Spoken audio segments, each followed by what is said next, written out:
Every narrative we share springs directly from our community, woven from the threads of real experiences we've either lived or witnessed. We deliver fresh tales each day, hoping they strike a chord and bring you joy.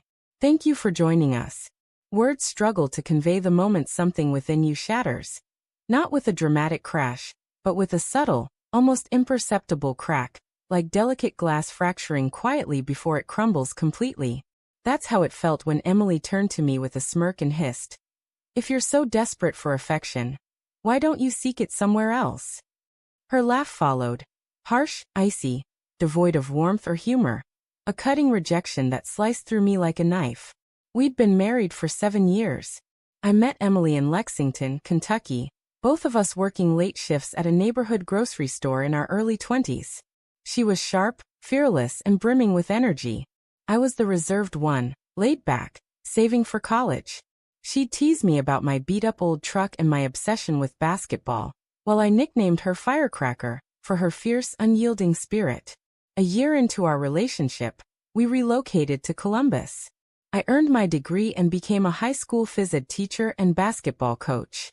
Emily trained as a dental assistant. We purchased a modest 3-bedroom house, welcomed a golden retriever named Bailey into our lives, and built what appeared from the outside to be a sturdy, loving existence. But within those walls, things had been fraying for a while. The decline wasn't abrupt. That's what makes it so deceptive. One day she's distant, constantly glued to her phone, too weary to connect. Her laughter at my quips faded away. The goodnight kisses vanished. Soon, you're living with someone who feels like a stranger, and you're the only one still trying to keep things together. For months, I poured in effort. I arranged date nights, cleaned the house unprompted, brought her coffee each morning, left little notes on her dresser, told her she was stunning whenever I could. Nothing stuck. She'd offer a half-hearted thanks and return to her screen, as if I were a ghost. Our conversations shrank to single syllables. Intimacy disappeared entirely. At night, she'd push my hand away with, "Not now," or "I'm too tired," or "Can you just stop?" I stopped trying. Each effort felt like begging for crumbs, and I was losing fragments of myself in the process. I wondered if her job was wearing her down. When I asked, she snapped, "Don't make this about you." I suggested therapy. She scoffed, "You're blowing this out of proportion. This is just what happens in long marriages." But that's a lie people tell when they've already given up, expecting you to endure their indifference in silence. The tipping point came on an ordinary Wednesday evening. I returned home from coaching, exhausted and sweaty. Emily was sprawled on the couch, engrossed in a reality show, giggling at her phone. I leaned in to kiss her cheek, and she brushed it off like it was an annoyance. I stood there, reeling, trying to steady my breath. Then I sat beside her and said, "And what's going on? It feels like you can't stand me anymore. We haven't been close in months." Without looking up, still scrolling, she muttered, "If you're so needy, go find someone else." I froze. She turned, her smile cruel, and repeated slowly, "Go find someone else if you're so desperate. It's not my problem." Then came that laugh, sharp, stinging, a sound that still burns like a fresh wound. That was the moment it hit me. This wasn't a temporary rough patch or stress. This was a woman who no longer loved me. Or worse, no longer respected me. And without respect, love is empty. I didn't shout or argue. I didn't demand explanations.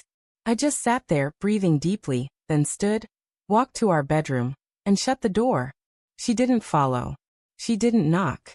She didn't care. Lying in bed, staring at the ceiling, I replayed our memories. The late nights planning our future. The time we painted the kitchen and ended up flinging flour at each other. The road trip to Gatlinburg where she fell asleep on my shoulder to old folk songs. Where was that woman? Had she ever truly been there? The next morning, Emily left for work without a word. No note, no text, just the sound of the door closing like a final note. I sat at the kitchen table with my coffee, gazing into nothingness. I wasn't mourning anymore. I was done. In that heavy, quiet silence, I realized I'd been devoted to someone who had long since walked away from me. I'd been fighting for a marriage that no longer existed. She told me to find someone else, and for the first time in months, I felt free. Not to hurt her, but because I deserved better. I deserved to feel valued, noticed, desired. That night, fate handed me a chance that changed everything. You know that feeling when you're utterly numb, yet your mind is crystal clear? That was me after Emily's words. I didn't lash out or drown my pain in alcohol. I became calm, focused, determined. I was finished chasing scraps of affection from someone who ridiculed my hurt. The next day was Thursday. I went to work as usual, basketball practice from 4 to 6 p.m. I stayed late to clean the gym, craving the solitude. Emily hadn't texted me once. That used to sting. Now I welcomed it. On my drive home, I passed a small tavern I hadn't been to in years, the Copper Lantern, just off I-71 near Hyde Park. It was simple, quiet, with a faint hum of folk music. I decided to stop for a drink to clear my mind. I ordered a whiskey neat, and sat at the bar's far corner. Barely 10 minutes in, I heard my name. Nathan. I turned to see Claire, Emily's best friend from college. I hadn't seen her much in over a year, not since the early years of our marriage when she'd visit more often. Claire was brunette, sharp-tongued, and unflinchingly honest.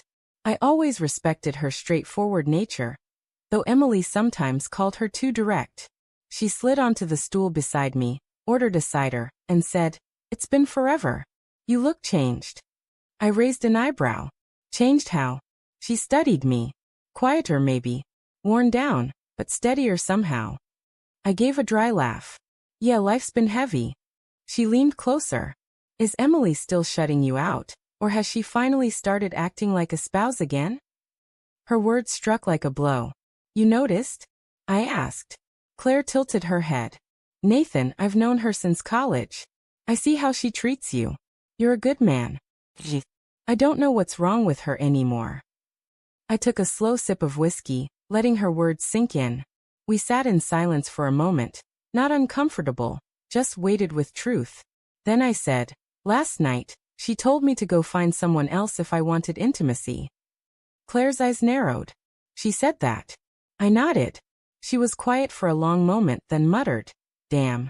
I knew she was pulling away, but that's heartless. We lingered at the bar for another hour, talking about work, life, the old days when she and Emily would join our card games. Claire wasn't just an observer. She'd seen me try, seen Emily give up. Eventually, she looked at me and said, "You don't deserve this, Nathan." I shrugged. Apparently, I deserve to go find someone else. She held my gaze a moment too long. Maybe you should. Those words lingered between us. I hadn't come to the bar intending to cross any boundaries, but I didn't retreat when they began to blur. We left together. Her car was parked a few spaces from mine. The night was crisp still. She gave a gentle smile and said, "Want to come to my place? Just to talk." I hesitated, then followed. Her apartment was warm, inviting, with soft candlelight flickering. She offered a drink, but I declined. My mind was already spinning, not from whiskey, but from the shift within me. The man who waited for a woman who wouldn't even glance at him was gone. We sat on her couch, closer now. Her hand brushed mine, and I didn't pull away. Then she said, "For what it's worth, Nathan, you were always too good for her." I looked at her, truly looked, and for the first time in years I felt seen. That night something happened. It wasn't rushed or spiteful. It was slow, genuine, like two people finding comfort in a world that had grown cold. I stayed. The next morning, I woke beside Claire, sunlight streaming through her curtains. No guilt, no regret, just peace. A calm I hadn't felt in years. As I lay there, Claire still asleep, I checked my phone. No messages from Emily. So I took a photo, not explicit, just me in bed half covered, with Claire's hair visible on the pillow, our hands barely touching. No words, no caption. I sent it to Emily. 10 minutes later, my phone buzzed. A call I ignored. Then a text. "What is this?" Another. "Is that Claire? Are you for real?" More calls, voicemails, furious, confused, accusing. She even showed up at Claire's apartment that afternoon, pounding on the door. We didn't answer. I wasn't playing games. I was reclaiming my life. Emily had told me to find someone else, and I did. She just didn't expect it to be someone who knew her so well. Claire wasn't the villain, and neither was I. Emily wrote this ending when she chose cruelty over kindness, scorn over loyalty. The consequences were hers to face. For the first time in years, I felt myself smile again. What's strange is how quickly everything shifted. After the silence, the rejection, the mockery, the moment Emily realized I wasn't chasing her anymore, she unraveled. 2 days after I sent the photo, she flooded my phone. Texts, voicemails, accusations, pleas. Then came the guilt trips. I can't believe you'd do this to me. As if I'd betrayed her. As if she hadn't dismissed my pain with a laugh just days before. Claire stayed steady through it all.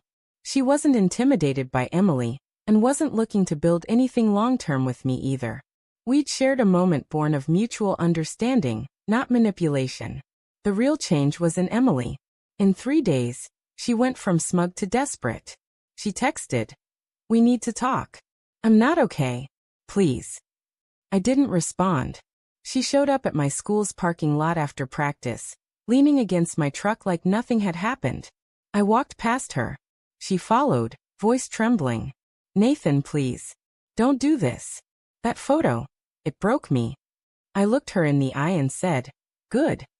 Then I drove away. No anger, no scene, just distance. She couldn't handle it. That weekend, she taped a letter to my front door. Pages of memories, apologies, excuses. I didn't mean it. I was just exhausted. I didn't think you'd actually do it. I miss us. Please come back. The same woman who mocked my need for connection now wanted to act like it never happened. I didn't reply. I was done pleading. For weeks, she kept trying, texting Claire, calling her a betrayer, accusing her of ruining everything. Claire replied once, "No, you ruined it. I just saw it." Emily stopped going to work. Friends said she wasn't eating, that she was falling apart. One called me saying, "She's spiraling, man. Maybe hear her out." I said, "Where were you when I was spiraling for months, and no one noticed?" Silence. That was the truth. No one cared when I was breaking under the weight of that marriage. But now that Emily was hurting, it was a crisis. I wasn't here to play the villain in her story just because she'd lost control. I wasn't angry anymore. That's what shook her most, I think. Not the photo, not Claire, but my calm detachment. Emily was used to me begging, explaining, trying to fix what she kept breaking. Now, I wasn't reacting. I wasn't hoping. I was done. I started rebuilding myself. Back in the gym, back in therapy, something I'd avoided because Emily called it weak. I reconnected with my sister, old college buddies, started coaching a youth summer league. My home became peaceful, no more tension, no more walking on eggshells, no more performing for someone who'd already decided I wasn't enough. A month later, Emily showed up again, crying at my doorstep. No makeup, just a sweatshirt and jeans. She asked for 5 minutes. I let her speak, not for her, but for me. She said she'd made a mistake, that she was hurting, that she'd push me away out of fear I'd leave her someday. Ironic, isn't it? Then she said, "You slept with Claire to hurt me." I looked at her and said, "No. I slept with Claire because you told me to find someone else. And I did." Then I closed the door. That was our last face-to-face. She tried again. Emails, a handwritten birthday card. A tearful voicemail saying she'd never find anyone like me. Maybe she won't. I loved her fiercely, gave everything until I was drained. But love without respect is meaningless. You can't fix someone who takes joy in your pain. You can't save someone who only wants you when you're gone. And you can't build a future with someone who finds your needs laughable. Today, I don't hate Emily. I don't wish her harm. I just don't miss her. I don't want her back. I don't regret my choices. Sometimes, you have to let the bridge burn to find your own path forward. And when she sees me now, smiling, steady, alive again, she'll know what she lost. But by then, I'll be too far gone to care.